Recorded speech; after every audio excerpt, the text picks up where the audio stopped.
Perkenalkan, saya Tabita Kristina Kanasyagian dan di kesempatan kali ini saya ingin memberikan opini tentang sistem edukasi yang perlu untuk beradaptasi di tengah kondisi pandemi.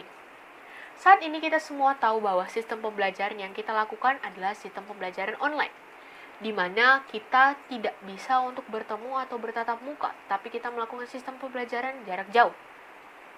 Kita juga tahu bahwa saat ini sistem pembelajaran kita memiliki banyak sekali tantangan yang harus dihadapi.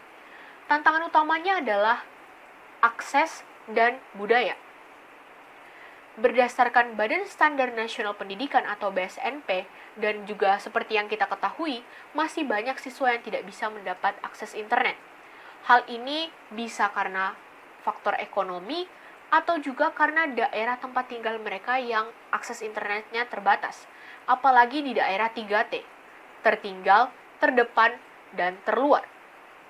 Selain itu, kita juga menemukan bahwa ada faktor budaya, di mana siswa ataupun pelajar dan juga guru masih banyak yang belum bisa beradaptasi dengan sistem teknologi yang saat ini sedang berkembang di revolusi industri 4.0. Kita semua tahu bahwa pembelajaran jarak jauh ini mengharuskan kita untuk secepat mungkin menyesuaikan diri dengan sistem pembelajaran yang belum pernah kita hadapi sebelumnya. Dan sistem pembelajaran ini bukan sekedar memindahkan sistem pembelajaran dari yang biasanya di ruang belajar menjadi ke dunia virtual, tetapi lebih dari itu. Dalam menjalankan sistem pembelajaran online ini, antara siswa dan guru harus saling aktif dan memberikan komunikasi dua arah, sehingga pembelajaran ini dapat berlangsung dengan baik. Namun pada kenyataannya, hal ini sangat sulit untuk diwujudkan. Mungkin karena kendala komunikasi, atau juga karena kendala materi yang belum bisa memenuhi kebutuhan siswa dalam belajar. Dan faktor-faktor lain yang tentunya sangat berpengaruh. Dan faktor lain yang perlu untuk disoroti adalah siswa yang belum mampu dan merasa segan serta malu untuk mengeluarkan pendapatnya, sehingga memilih untuk diam daripada memberikan respon atau tanggapan. Walaupun masih banyak hal yang ingin ditanyakan, diperbincangkan, saling bertukar gagasan, atau mengevaluasi kembali materi. Tetapi karena itu tadi, mereka memilih untuk diam. Di pembelajaran online ini, guru dituntut untuk lebih berkreasi dengan pembelajaran-pembelajaran yang diberikan dalam bentuk yang berbeda dari sebelumnya. Mungkin dapat berbentuk PPT bersuara yang berisi tentang materi, atau juga tentang video animasi edukasi sehingga siswa dapat memahami materinya dengan animasi yang membantu, atau juga dengan media pembelajaran di mana melibatkan hal-hal yang saat ini sedang trending ataupun hal-hal di kehidupan sehari-hari sehingga kegiatan pembelajaran lebih bervariasi. Siswa pun dituntut untuk lebih mandiri lagi dalam belajar, karena saat ini pembelajaran meminta siswa untuk lebih cepat beradaptasi dengan tugas dan jadwal yang terasa lebih padat. Jika mereka tidak bisa beradaptasi, tentu saja siswa bisa mengalami stres, dan ini berkaitan dengan imun tubuh. Karena apa? Imun tubuh dapat berkurang.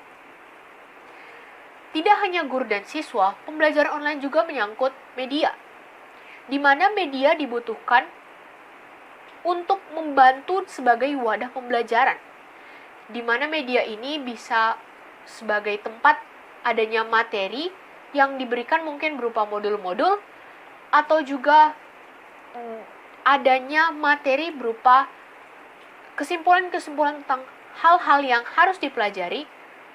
Dan media ini harus juga menyangkut adanya evaluasi pembelajaran, mungkin berupa ulangan, kuis online, ataupun tugas.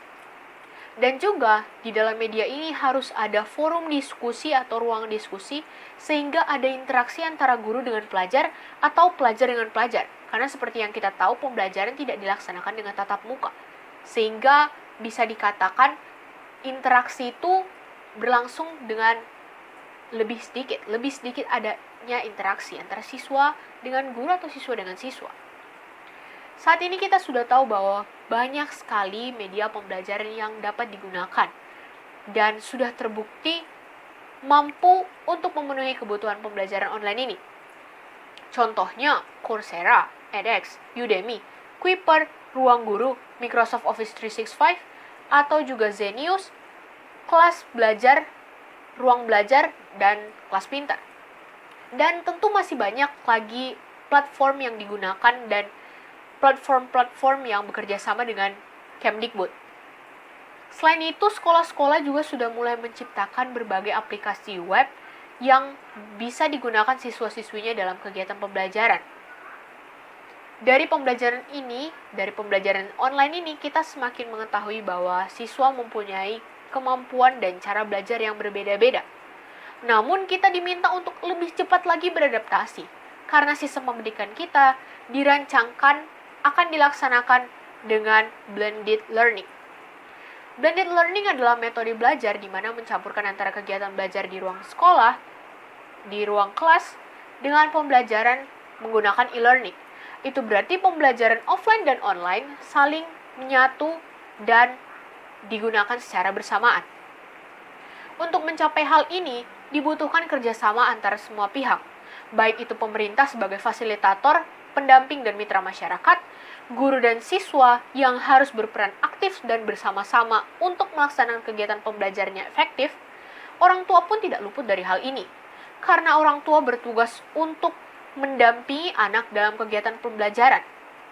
Dan juga orang tua perlu untuk menumbuhkan growth mindset dan mendengarkan serta membantu anak dalam kegiatan pembelajaran, atau bisa dikatakan sebagai shadow teacher. Dan orang tua juga sebagai pemberi fasilitas bagi anak yang melakukan pembelajaran online. Selain itu, orang tua juga diharapkan mampu untuk mengembangkan karakter anak, di mana karakter yang dibutuhkan adalah karakter-karakter positif dan juga agar anak senantiasa berpikiran positif di tengah kondisi yang tidak kondusif ini. Niscaya, jika semua pihak saling bersatu, saling mendukung, pembelajaran online ini dapat dilaksanakan.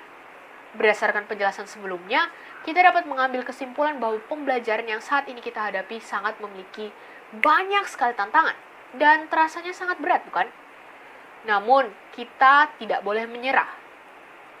Antara semua pihak harus saling bekerja sama, baik itu pihak pemerintah, pihak sekolah, orang tua, siswa, dan juga masyarakat secara keseluruhan, agar sistem pembelajaran ini dapat kita laksanakan dan target yang kita tetapkan dapat tercapai. Dan tentunya kita mengharapkan hasil semaksimal mungkin dengan usaha yang kita lakukan dengan maksimal pula.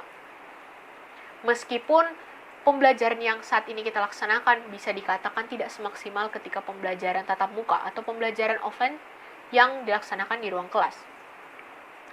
Namun, kita tidak bisa untuk terus menyerah atau untuk terus berkeluh kesah. Kita harus menghadapinya. Jadi, mari kita hadapi kondisi sulit di masa COVID-19 ini dengan senantiasa berpikiran positif dan mengusahakan segala cara untuk memberikan dan untuk mencapai hasil yang baik pula. Mari kita mempersiapkan diri untuk melihat dan menghadapi kondisi yang tidak dapat diprediksi di kemudian hari.